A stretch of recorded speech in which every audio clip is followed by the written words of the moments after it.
Hey guys, we are back with some more Edmonton Oilers franchise mode, and in this one, we have some changes to the special teams because our power play and penalty kill were not great in the last one. So, I decided to recreate the 5-on-5 lines on the penalty kill. We're also going to switch Bouchard and Clefbaum because Bouchard's basically done nothing so far. So we'll see how he meshes with Barry and Marner and all these guys, and obviously we'll see if the offense that works 5-on-5 can also work on the power play. Now, as far as the penalty kill goes, I decided to get Matt Nieto off because he had a lot of giveaways compared to the amount of takeaways that he has, and I decided to get Jesse Puljujarvi on there because obviously Puljujarvi is really good offensively, but he's also very good defensively. 19 takeaways to 5 giveaways and 15 hits, so he's been pretty physical so far this season. I figured I would give him a shot on the penalty kill because the penalty kill has really not been great so far. It's at a 70% so far in the 10 games, or 12 games I believe that we've played. So hopefully that'll help out with our goals against, and once again, hopefully Malcolm Subban can get going there to where he was last season with that .927 save percentage in 25 games. Now obviously he was the backup wherever he was there, but now here, basically every year in the simulation, he's had a solid save percentage, so I don't see why he shouldn't this year with us. So as long as we can get our penalty kill under control, I think Malcolm Subban's save percentage will go way up, and we should be good to go. So let's go through 1 month of simulating and see what happens. Just finished November, and we had a decent month. We went 8-6, so we're definitely winning more than we're losing, because we went 7-5 in that first month and now 8-6. So it's definitely not bad, but you know, my concern, there's a huge concern with this team as far as consistency goes.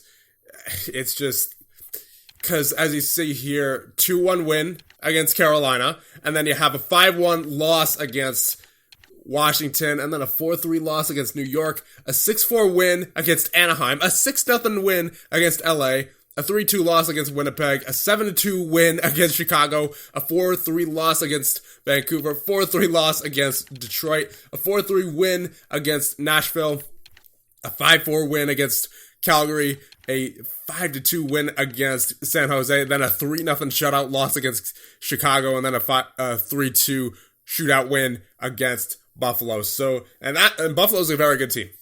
So, again, we appear to be having much better months than we have in years past, but the consistency is definitely still an issue. So let's check out the team stats, mainly is what I'm interested in real quick. I'm not concerned about the offense right now. We appear to be scoring enough. It's just the consistency of this team is kind of scary because it's just not really anywhere to be found. So, yeah, once again, goal scoring is not a problem for this roster. 3.27 goals for per game has been kept up for over a quarter of the season. No concerns there. Goals against per game is actually where it was before at a 2.92, so our power play definitely got going. 23.1. Power play is clicking now, so I'm glad we made those changes to mimic the 5-on-5 rosters, or the 5-on-5 lines. But the penalty kill has not really been much better. It was at a 70% before, now it's at a 74%. So I guess that's progress, but it's still not great. I would say as of recently, we've been a 77%. So, yeah, the penalty kill it needs some work. And I'm not sure if that's the penalty kill itself or if that's Malcolm Subban. So we're going to check out the player stats here real quick, but I'm not going to go too in depth. I'm mainly just going to take a look at, not going to take a look at other rosters. We're going to take a look at our goaltenders. Subban with a .902 save percentage over 20 games. Not great. Not what I was anticipating that we would get out of free agency, because in 25 games last year, he had a .927. So I guess he handles being a starter differently than being a backup. Stuart Skinner, so far in 7 games, is a .901. Better goals against average. So that's, I guess the defense has been better alongside Skinner than it has been with Subban in the net.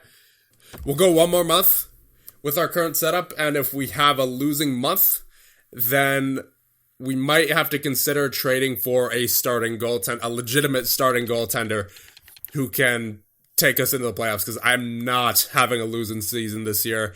I'm not giving up that first round pick either. Let me make that clear. We're not giving up that first round pick at all. All right, so if we're trading for a starting goaltender, they can't be too expensive. They got to be on the block. So we'll go this month, and we'll see what happens. Okay, so we finished December now, and we went 7-6, so we had a passable month at best. A 2-0 victory against Tampa, a 3-2 loss against the Islanders, a 3-1 loss against the Devils, a 5-1 win against Minnesota, a 5-0 win against the Islanders, a 4-2 loss against the Flyers, a 5-2 win against the Blues, a 6-3 win against the Rangers, a 5-1 win against the Blue Jackets, 5-1 loss against the Capitals, 4-2 loss against the Panthers, a 4-3 loss against the Canadiens, and a 2-1 shootout win against the Coyotes.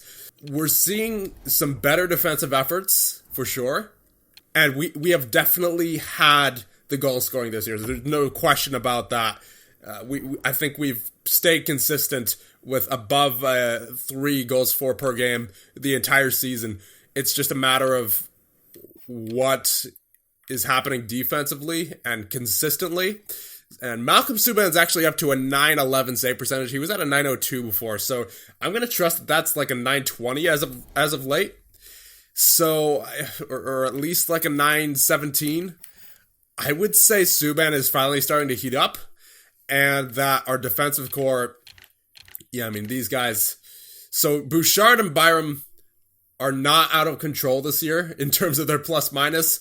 They're only -2, -1. So that pairing has been much better this year.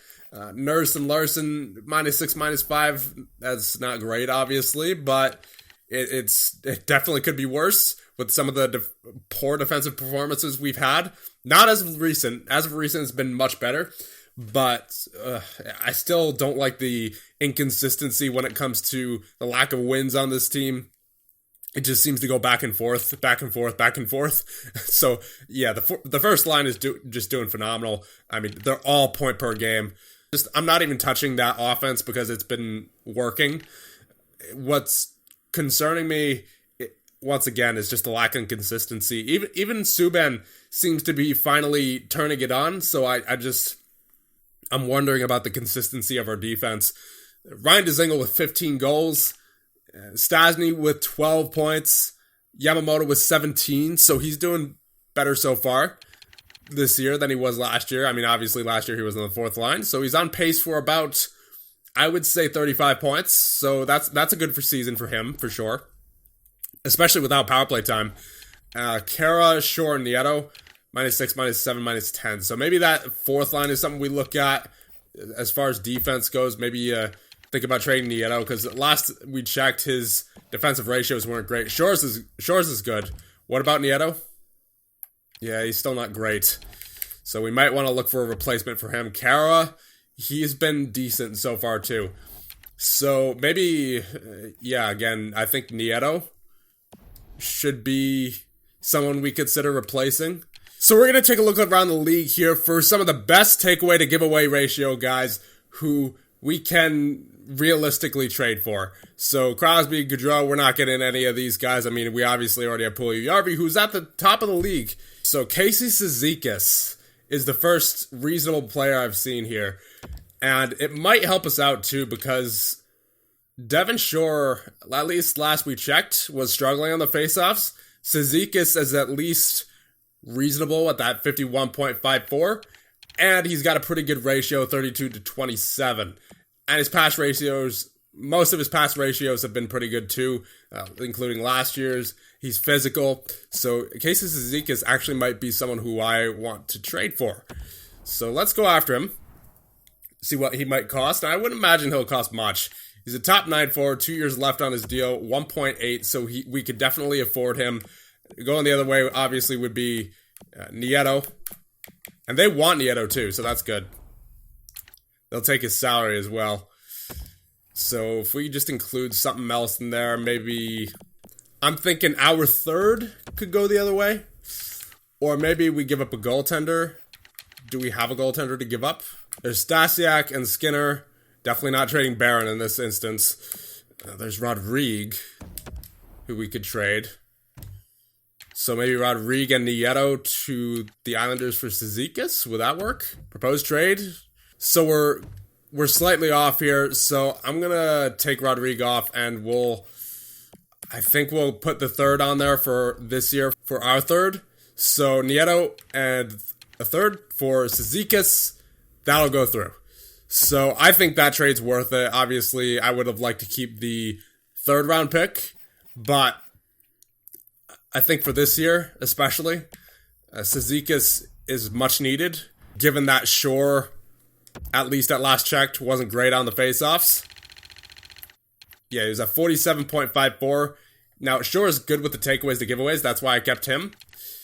But we're going to be moving Shore to the wing, and we'll put Casey Cizikas in there instead, and we'll see what this does for the fourth line. And unfortunately, Cizikas is a minus 13, so that doesn't really help out the minus cause on the fourth line. But maybe if we win more faceoffs in the fourth line, then the fourth line will end up being better defensively. We're also going to get Cizikas on the penalty kill instead of Devon Shore, because I would rather have Cizikas taking the faceoffs than Devon Shore. Well, we just had a losing month. We went 5-7. A 3-0 win against Vegas. It started out great, but then a 3-1 loss against Buffalo, 1-0 loss against Vancouver, 3-2 loss against San Jose, 5-3 win against Boston, a 3-2 overtime win to Columbus. They're very good. A 2-1 loss to Dallas. Fair enough.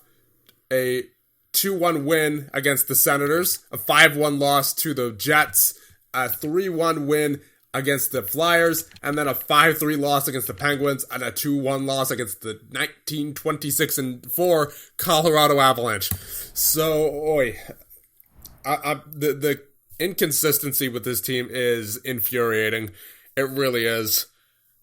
And this is not a year that I just want to throw away. Now, I don't think, as of last check, we were in a bad position, but now we are. Before, we were third in our division, but after that 5-7 streak in January, we're down to 54 points. We are not in a wild card spot, and the two wild cards are occupied in the Central Division by Winnipeg and Nashville. And Dallas is right there, too. Dallas is right there. So, we got to change something. We got to make a trade. We got to make a big trade. I'm not sure if that's going to be for a goaltender or if that's going to be for a different defenseman, because our offense seems fine. Malcolm Subban is up to a 915. At the start of the season, that was at a 902. Before last we checked, that was a 911. So Malcolm Subban has actually been much better as of recent. Stuart Skinner, 904. I would like him to be a bit better, but he's young. I'll let him learn. So Subban, he's been doing fine as of recent. I'm going to say that whatever problems we're having is probably as a result of our defense, I would say. Tyson Barrie, he's doing just fine. He's doing phenomenal this season. 51 games in, almost at 40 points. Tyson Barrie has been an incredible acquisition. Larson, -7. Nurse, -9. I feel like what we need is another offensive defenseman. And I don't feel like Bouchard is ready yet to be that offensive defenseman, and it seems like he's growing slow too. I'm not sure what the future holds for Evan Bouchard, to be honest, on this team, because he doesn't seem like the kind of defenseman who's going to get a whole ton of points. He might cap out at 20 points per season, I think, at the rate that he's growing right now. I didn't mean to go into roster moves. I meant to go into progress reports, but yeah, I'm not sure. Yeah, I mean, he's getting negative statistical growth here. And I mean, I know that doesn't mean a whole lot, but it just feels like he should be doing more as an offensive defenseman, and he's just not working. So I'm leaning towards going with a trade right now, because we cannot afford to miss the playoffs again this year. I mean, that's 3 times. That would be 3 times in 4 years for the Edmonton Oilers. Right when things were looking up, no. this is still not a very good team. We're still a bubble team, and I don't want that. I want us to be a consistent contender, and this team is still not showing that. And that's sad. We have players like Nuge, we have McDavid, we have Puljujarvi, we have Marner, we have Draisaitl, we acquired Nyquist over the offseason, Yamamoto's getting better, we have Dzingel shutting down the third line, he's got 19 goals as well, and I just feel like our offense is not the problem. Our offense is not the problem at all. It isn't. But what is the problem? Our offense on the defensive core. So you have Clefbaum, obviously, who's capable of getting points. He's fine. You have Tyson Barrie, who's been absolutely phenomenal this year so far in terms of point scoring. 39 points in 51 games. He's been phenomenal. And then you have Darnell Nurse, who is a bit more defensive than he is offensive, but still capable of getting some points here and there. Adam Larson, who's pure defense. And then Bowen Byram, who simulates more like a defensive defenseman than anything else. He does say two-way defender, but he's, I would say, at least for the purposes of this GM mode, he's a defensive defenseman. And Evan Bouchard. That takes me to Evan Bouchard here. He is not what I would consider an offensive defenseman. Even though his player tape says offensive defenseman, he does not simulate like it.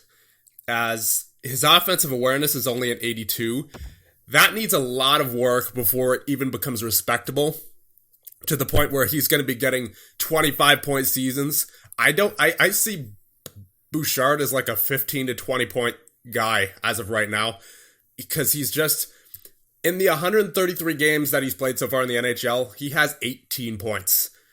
And only 12 of them are even strength. 6 power play goals. So I don't see Bouchard fitting in with his team. I really don't. And because, once again, he's not a true offensive defenseman. He doesn't get the points. He doesn't hit. As we take a look over here, 9 hits so far this season, and he gives away the puck pretty often. So I think Evan Bouchard is on his way out here. We need to change something. And Evan Bouchard is the odd man out when it comes to just how he simulates and the direction that we need to bring this team. He just doesn't work.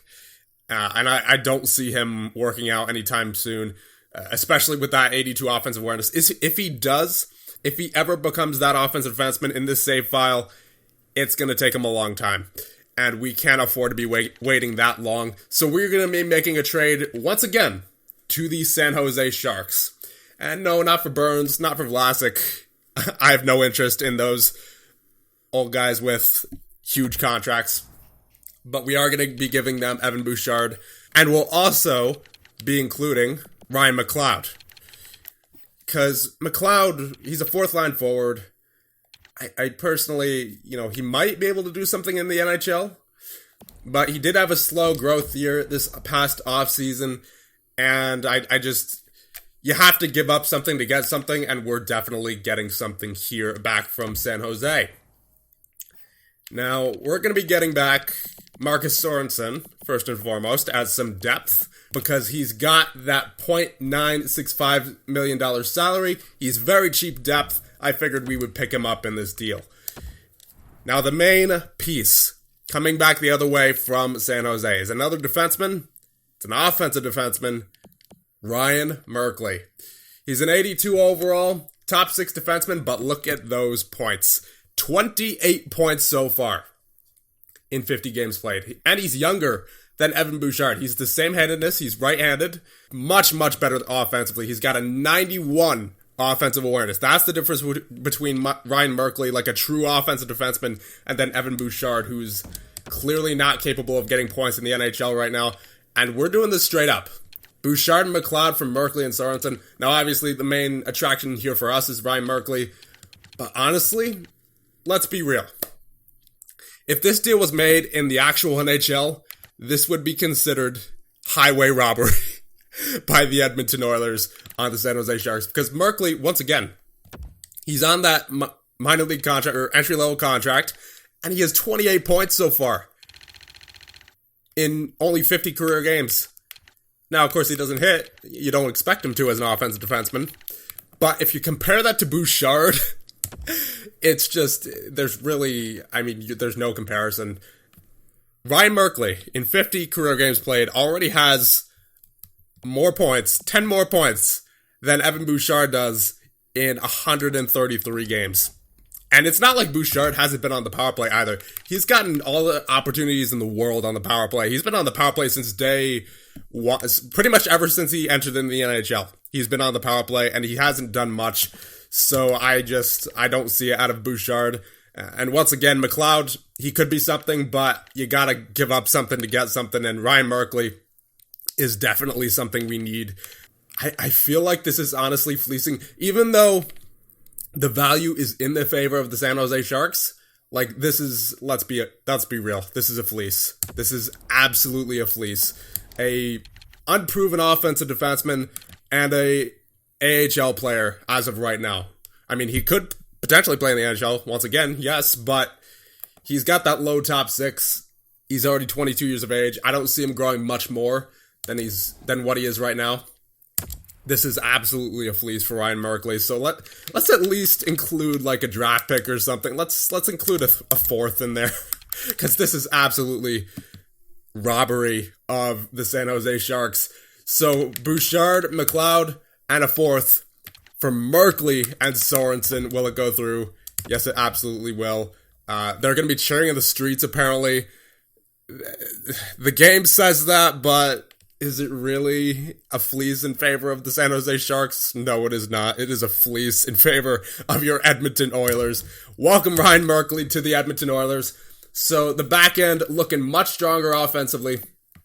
And let's insert Merkley into the lineup. So we just put Merkley in wherever Evan Bouchard was. So he's on the power play. He's with Byram on the even strength 5-on-5.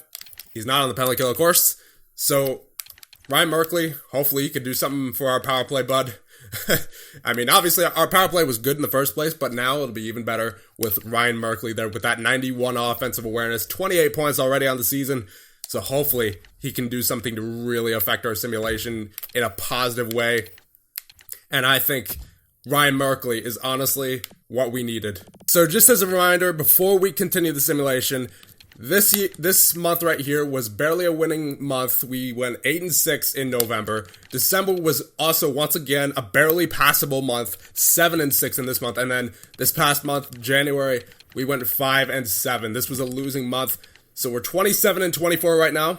Let's see if we can improve in February. So a week before the trade deadline, we are so far 3-5. I don't get it. 30, 28, and 1 so far is this team. Where do we sit in the standings? 61 points. The funny thing about this is the playoffs are still very much in reach. We just have to make sure we pass Anaheim. And as long as we can stay ahead of them, then we'd be good. But this team, I'm not sure. I'm not sure. You know what? The McDavid line has slowed down a little bit. Last time we checked, McDavid was at 51 points in 50 games. Now he's at 54 in 59. That first line looks like it has slowed down a lot. Let's see, Nuge. He's at 46 points, so he's already got more points than last year. But that's not saying much given his slump that he had. And then Puljujarvi, 45 points. Do I have to mix something up here? Do I have to put Marner on the first line again? Because Draisaitl, it looks like Marner slowed down too. Just our entire top six, man. I don't know what's going on. Nyquist has been not great either. I'm going to try Nuge on the second line with Nyquist and Draisaitl, and then Marner with Puljujarvi and McDavid. We have to stack up that top line. We have to. It's just, I don't know. I'm not sure what else to do right now, because this team is just wildly inconsistent. It's astounding, man. I have no idea what's going on with this team. We need something to work. We need something to work. I'm going to put Merkley with Darnell Nurse. I'm going to see what that does. Byram and Larson as the shutdown pair, and then Nurse and Merkley. Hopefully they could get some more points. And let's see. How many points does Merkley have so far? He's 33. He had 28 when coming in. So Ryan Merkley, has had more points since joining us than Connor McDavid did in that stretch. So yeah, we desperately need to get everybody going at the same time. That's the key for this team. It honestly is. We have very good players. They just haven't been on all at the same time. And that's been the biggest challenge for us. Malcolm Subban has been fine. He's been fine. It's just the consistency of our players. That's been basically the story of this GM mode.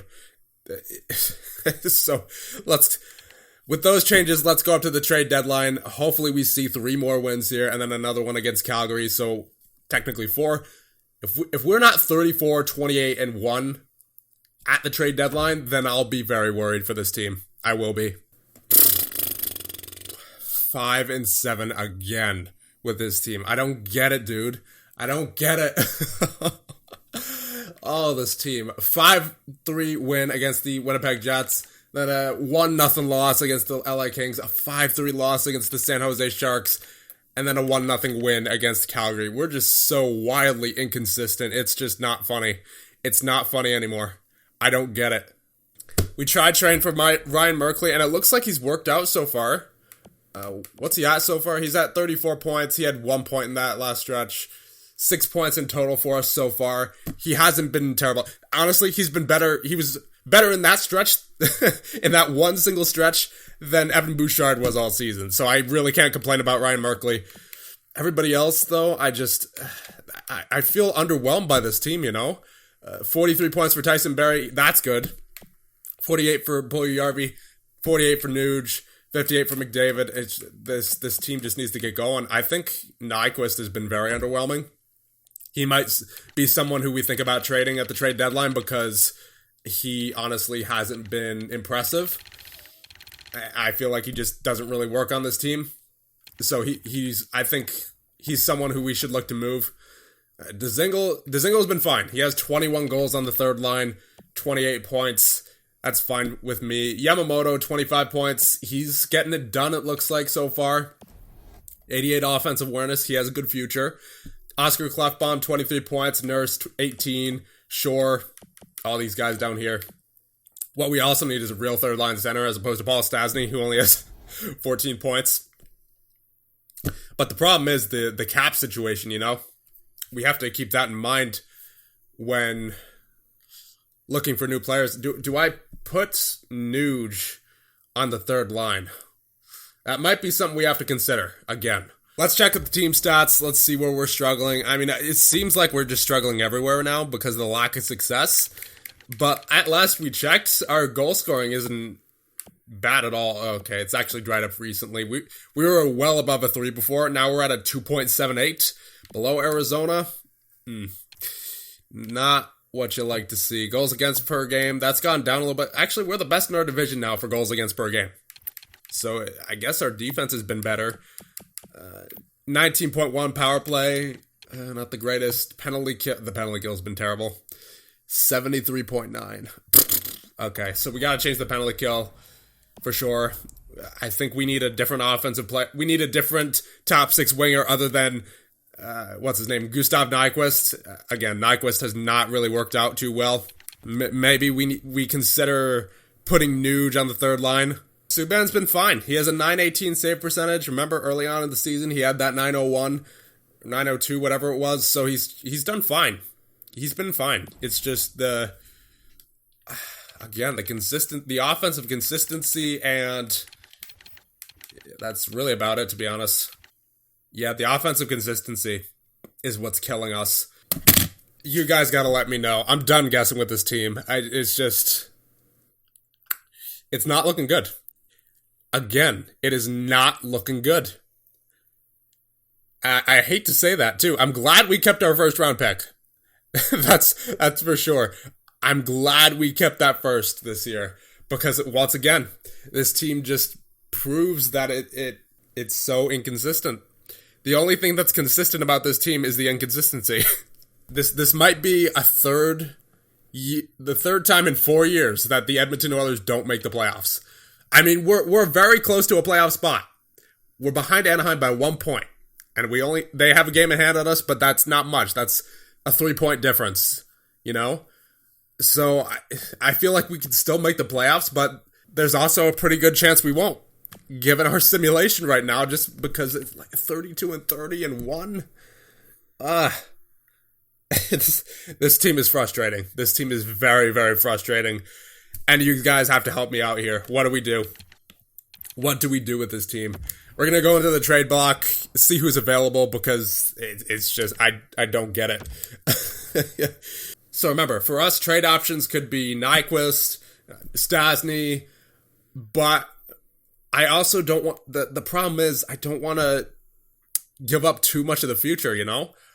We gave up Bouchard because we were replacing him with another young defenseman in Merkley. So Anaheim, there's no one who's really NHL ready. Arizona, no one. Boston, no one.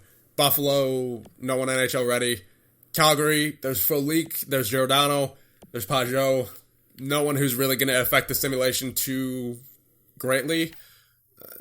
Carolina, no one NHL ready. Chicago, no one NHL ready.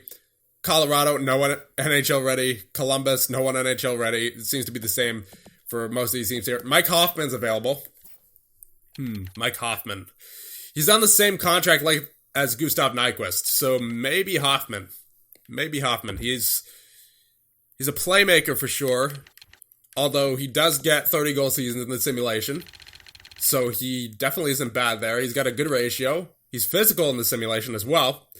So maybe Mike Hoffman might be someone who we consider trading for if we're looking to replace Gustav Nyquist, because once again, Nyquist hasn't exactly been impressive, but then again, Hoffman does have that top 9 potential, so we gotta take that into consideration. Danault, Zuccarello, I think if anyone, it'd be Hoffman, but do we really need... Danault's not really much of an upgrade from Stasny is the thing. If anything, I'd be looking for like an 83, 84 overall to run the third line, and at that point, we might have to honestly try Nuge if we can't find any trades for a third line center. Athanasiou, maybe Athanasiou. Maybe. Because he's got that 22 goals, 21 assists, but where is he playing? He's playing on the third line and second line power play, so maybe Athanasiou, but here's the problem. I don't know how much he's going to affect the simulation on our team. That might be just him gelling well with whoever he plays with on Detroit, right? So given that he's an 82 overall, you have to be cautious there. Florida, there's Trocheck. As a defensive center, he's definitely not bad at all. But do we want someone more offensive and someone on a longer contract? Well, actually, Trocheck was extended by 6 years, so that contract takes effect when he's 29. That'll carry him over till he's 35. Trocheck might not be a bad option. So Trocheck's there. The Kings, no one NHL ready. Minnesota, no one. Montreal, no one. Nashville, no one. Nope. Let's see. Islanders, Hickey and Leddy. We don't really need defensemen is the thing. We're mainly just concerned about offensive consistency here.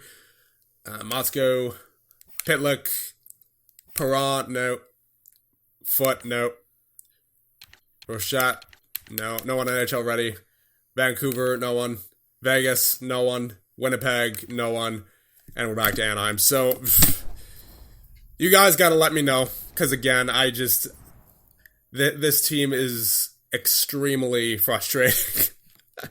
We have to make something work. We have to figure out a way to make something work here. Because this team is what it is right now. So, you guys let me know. And I'll see you guys in the next one when we can hopefully make a push for the Year 4 playoffs. Oh my goodness.